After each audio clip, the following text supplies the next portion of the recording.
All right, we are at, I think, take 4 maybe? Fourth time's a charm. Today we are discussing culture change at the national level. It is not enough to have good ideas. We also need to be able to inspire and activate for progress, right? And we can't do that entirely at the individual level. We absolutely do at our community levels need to be helping individuals move forward. But as we make national strategies, we have to actually look across the United States, look at different types of people with different backgrounds and different interests, and understand how we bring that collective together in order to move forward with progress. So we are excited today to have our speaker on. Rizwan Shah is joining us. He is a cultural change expert, I should say. And he's had experience in the Army, he's had experience in the government, he's worked across a number of areas, and we are specifically looking to bring him on to help us navigate how we think at the large scale and across decades, not just in the immediate. We're hoping to be more proactive and facilitate change versus focusing only on regulations and ways that we can require folks to act, but actually inspire them to act. So we see he's just come on. We're going to go ahead and try and invite him onto the call. And it's not allowing me to invite. There we go. Excellent. Here comes. We are adding, and he'll be joining us to talk about how we do about change at scale. Hi, Riz. So good to see you. I'm glad we figured this out. It took a minute, right? Yeah, I'm trying to decide if you had more trouble or my dad. But he's 70, so he gets a pass. He does get a pass, absolutely. Yeah. I'm not sure if you do, but that's okay. We'll get there. Well, it is so good to see you, and not just good to see you too. I haven't gotten to see you in a while, so I'm very excited. And I want to jump right in and allow you the opportunity to introduce yourself, your background, and kind of where it is that you come from when we're talking about culture change. Okay. I am an immigrant. So why is that relevant? Is because exposed me to many cultures around the world. Also, I spent a little over 20 years as an aviation officer in the U.S. Army and ventured to about 13 countries. Military paid for my bachelor's in technical management and my master's at Columbia University in social and organizational psychology. Culture change has been an integral part of what I've done. I was not known for being a great helicopter pilot in the Army, but more for building high-performing teams. And you cannot build a high-performing teams if you do not understand the nuances of culture, not from just an individual level, but organizational and societal level. But I give you fair warning up front. I have a bit of a chest cold, so we hear you just fine. These little hiccups. The challenge was much more getting you online than it is hearing you now. It was, wasn't it? And then now I'm in the federal government for in the energy field as an organizational culture advisor. So I advise senior leaders in the federal space, both from the corporate side, the appointee side, and the federal side, so challenges in our federal government and ways to improve them. So you've seen it all. I've seen a lot, yeah. I've seen a lot. So I will tell you, so I'm going to get straight to the point because I have, we've worked together, so we know I get to the point fast, right? And I am all about what is it that we need to do to activate progress and change versus how do we, put forth a message? How do we talk in generalities? None of these things actually result in outcomes. And so I want to kind of change the conversation a bit. I've been going through, I'm looking at the environment this month, and I'm trying to make kind of a national strategy. And as I've been talking to the experts, it's very interesting. number one point every expert has made is that we have to have a cultural shift. That it is not enough to impart information to people, but that we actually have to think about what is the tangible goal of progress and how do we get behavior change to happen and how do we make that a full spectrum change. It's been interesting. I will add this one other tidbit that I've been going through the international and national scientific documents as well as the policy documents, and entirely the focus has been on 2 points. One, here is the data scientifically that makes it necessary for us to make changes. And then two, here are regulations that would force these changes to occur. Almost nowhere, in fact, I might even say nowhere that I could find, are there actual solutions. I will also say that every one of these documents says we need to have a social science structure and we need to think about how our culture approaches the environment. But there's no solutions provided. There are no plans provided. There are no programs set up. So that brings me to you. How do we start kind of putting into buckets, organizing, thinking at this individual level, at this organizational level, and then at this national level, and then also recognizing we have to connect internationally? Solve our world's problems, Riz. All right, here we go. Hold on, I'm doing the old Finse. No, it's I learned a long time ago that change is scary, right? Yeah. It is whether it's positive change or negative change, it basically has the same response in your body. If you think about it, when you're going through a negative change, a death in the family, a divorce, a separation, a breakup, being removed from your current position, there's a lot of stressors, versus you're getting married in the reverse, or you're getting hired onto a new job and you're getting a pay raise, and all of a sudden you're thinking about tax brackets and additional responsibilities, and there's a lot of stress involved. And the way you get over a lot of those fears is through education. Regardless the type of change, it's the education. So from an environmental perspective, it's interesting. Climate change, global warming, a lot of the time people get stuck on the semantics, the words, the titles, right? So I was recently having a conversation with someone who doesn't believe that man-made climate change is occurring. So I asked them, well, what is the fix for man-made climate change? Well, they listed, they talked about 2 or 3 things like, oh, we should recycle and we should stop dumping in the ocean. So I said, does it really matter what we call it if the outcome's the same? Right. And so when it comes to change, it doesn't matter what we call it, but it's really what it means to the individual as the outcome. So what it is to the individual, to the organization, to the county, the state, the country, and society, and then the world as a whole. It's how does it appeal to me, and how will it benefit me now, and why do I care about benefits in the future? Yes. So how do you make someone see that future when it's something that is so delayed? So when someone presents, say, a policy on climate change, it is, I heard this term a long time ago, it's echelons above reality for the average American sitting at home. Right. We want to reduce carbon emissions. I don't know about you, but I don't have a carbon reader in my home. Right. It doesn't tell me where my carbon emission footprint is for the day. So it's an untangible, you can't connect to the goal. Right. To the average person on a deployment, we talked about nuclear deterrence, right?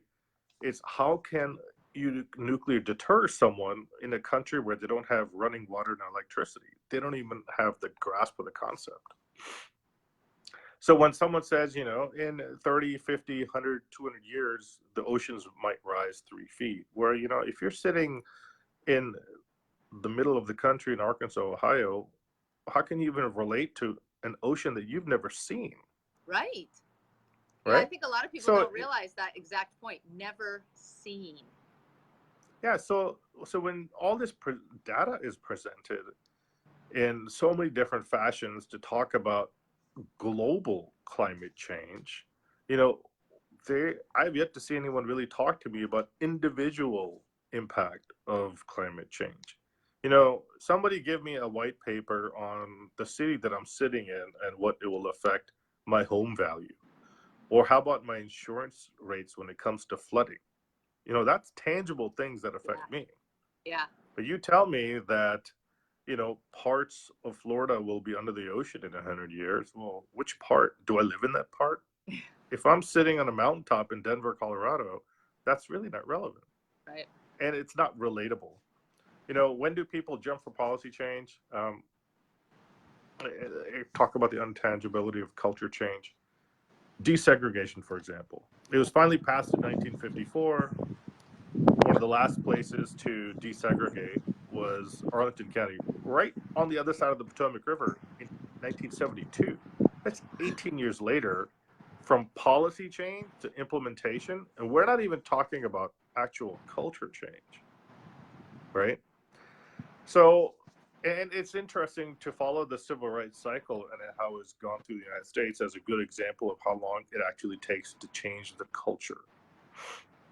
You know, if you are in the organizational development industry or the change management industry, there's a common statistic thrown around that it takes, on the average, an organization 2 to 7 years to change. Two, best case scenario, meaning the leadership's on board, they're ready to go, and they're putting in the resources and they're willing to do the work and move forward. Seven, average company, majority of companies, change efforts fail. Now you talk about it on a national scale.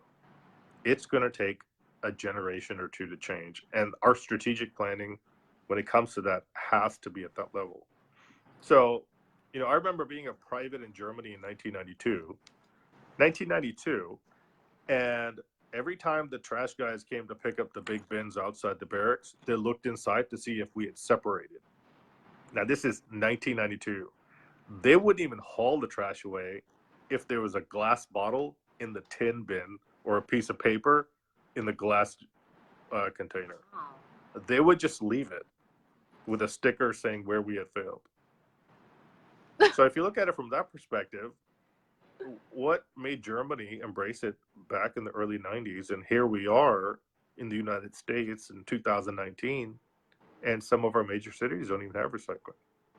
Yeah, we don't. I You actually know? went to a recycling event to learn more about the specifics. I really wanted to understand the science and how the logistics move. And somebody in the audience at the end of the talk raised their hand and asked what I thought at the time was an incredibly lame question. And it was something along the lines of, somebody told me that our city doesn't actually recycle. Well, it turns out it was the right question, and he was correct. And the speaker, actually, you could see she visibly flinched and then said, yeah, so we have a problem right now. There's a contract disagreement. So no recycling is actually happening, but we don't want to tell anybody because we don't want them to stop behavior. And I thought, oh my goodness. On top of that, they said even when we are recycling, because there are various levels of recycling, if folks don't know, and in the higher range, we're not doing any of it. So it was like basically the only one that had any hope would have been a soda can. That's basically it. No water bottles, no nothing with any food, no canned goods, no paper, no cardboard, none of it. That surprised me. I left going, well, I guess we're not really making any impact there. And so that's discouraging. And recycling is on the back end. Yes. It's not even on the front end about consumption. Right. So I really think that if we're looking at a strategic plan from an environmental perspective, you have to address the individual user and how they consume in every city, in every county, in every state, in the country as a whole. And the plan has to include a conversation at every level. Because it goes back to that overcoming that fear of change, right? It's through education. So here's another good example. The conversion from digital or from analog signal to digital signal in the United States from a TV perspective. For many years, the government said, hey, we should, we should, we should, we should. And then there was not necessarily fear of change. And then, so we're going to talk about the second part, the economics of it. The TV broadcast industry just said, we don't want to have to foot the bill in making changing of the, and then the government had to calm down. And this is a positive regulatory change and said, here's the drop dead date, right? We're going to switch off the all analog signals and we're going to switch to digital signals. It's just the way it is. Yes. So to an individual level, they offered vouchers that people could use to go buy TVs to replace their old TVs. So that made the pain of change a lot easier, and they advertised it. Now, what a lot of people don't know is the same happened on the side of the phone, but the government didn't issue vouchers for the phone. So what people don't realize is into your neighborhood, the main trunks were converted to digital, but because we did not win over the individuals, it's an analog signal coming into your house, unless you have one of the new cable, you get your phone service through cable, then you have straight digital service.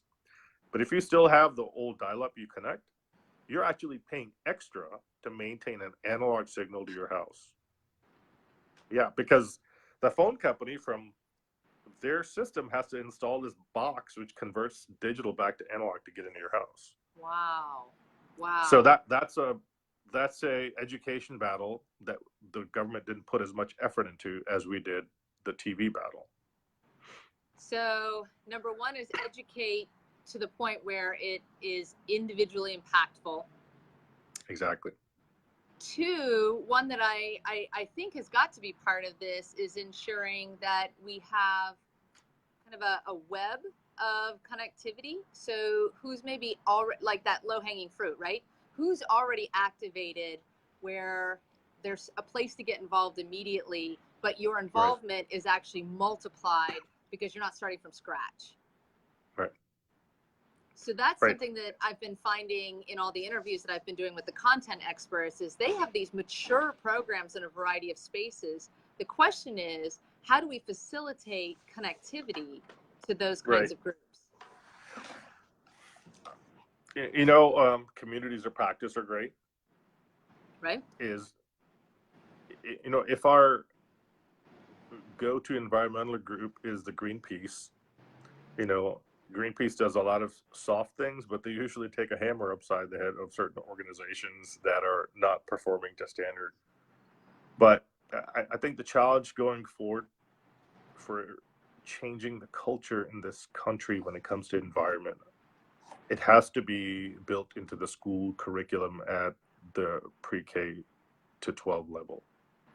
We have to make environmental education a part of our education structure right from the get-go, to have the conversation. That's an approach the United Nations took or started a few decades ago. It's called it's peace education.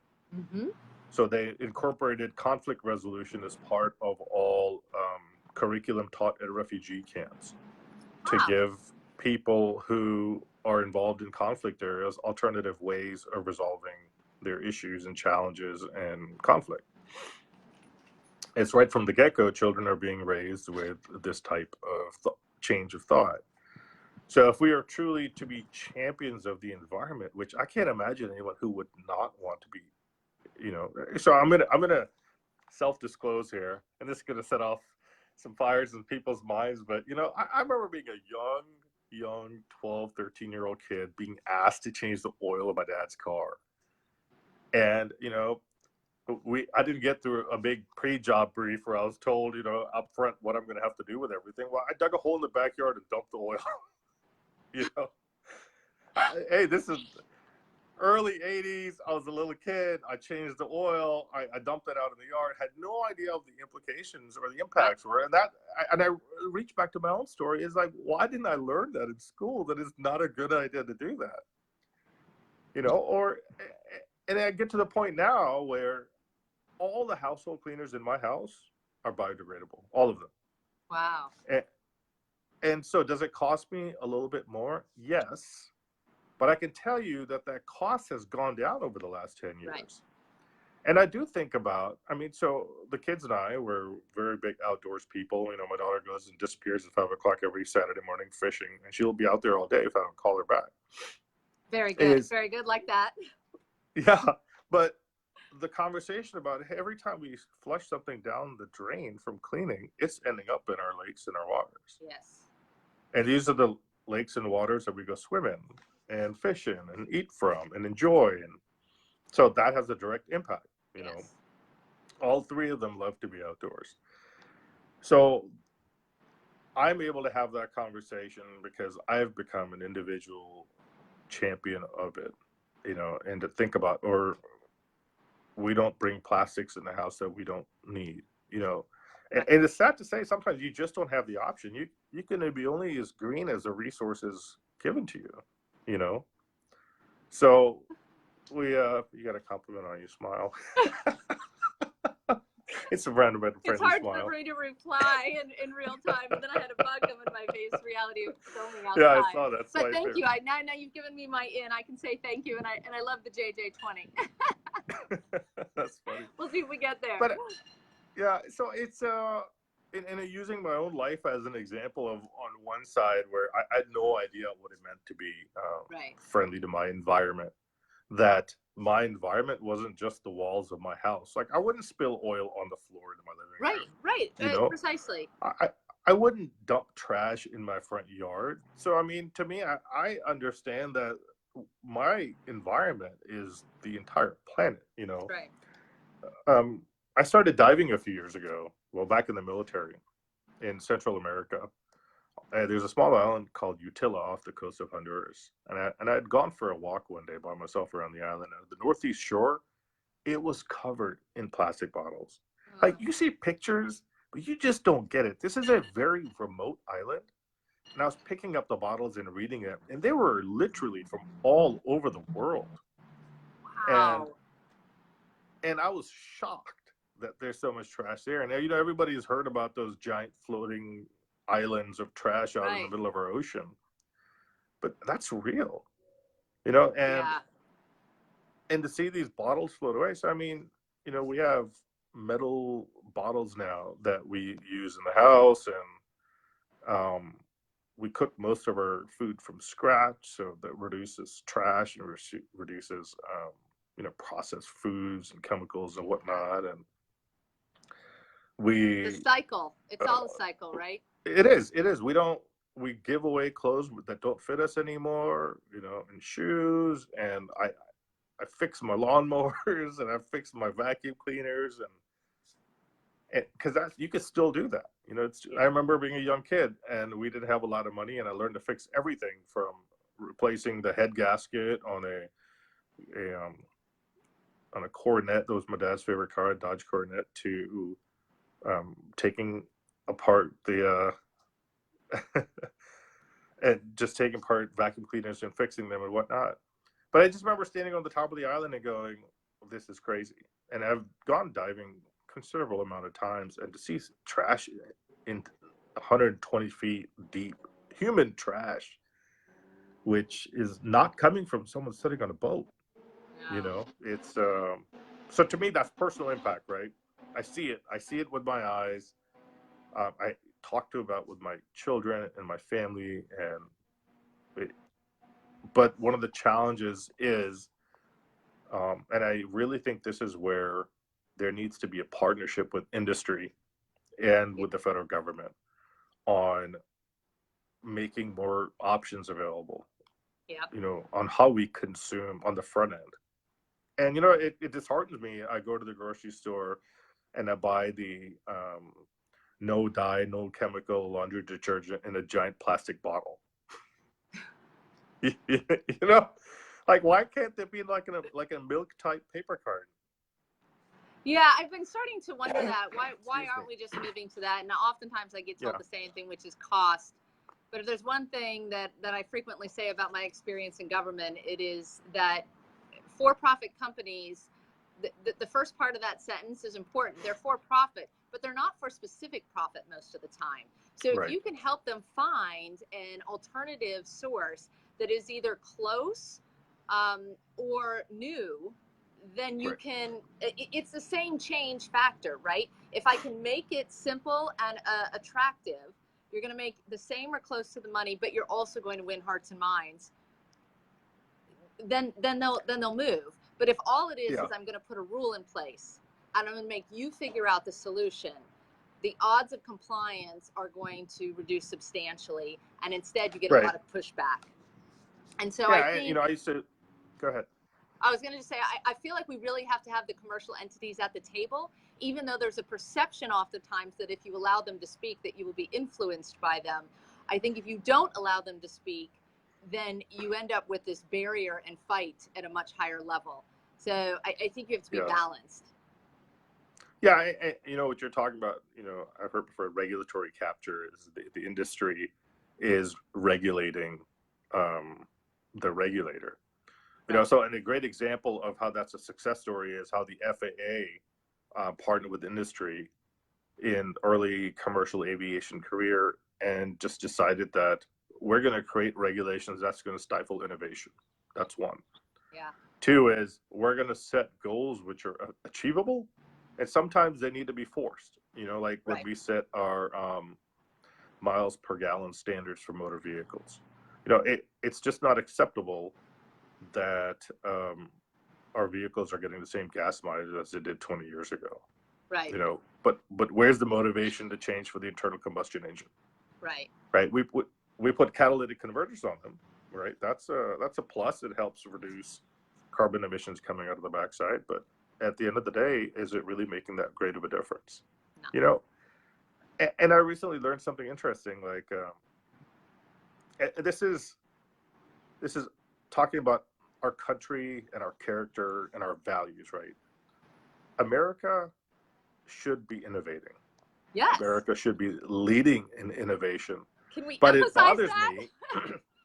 Yeah, it bothers me that there's two car manufacturers who are producing what do they call them? Production-ready hydrogen-fueled vehicles. Toyota, Kia, and there's no one else, right? Yeah. So I won't list all the other automakers that aren't doing it. Right.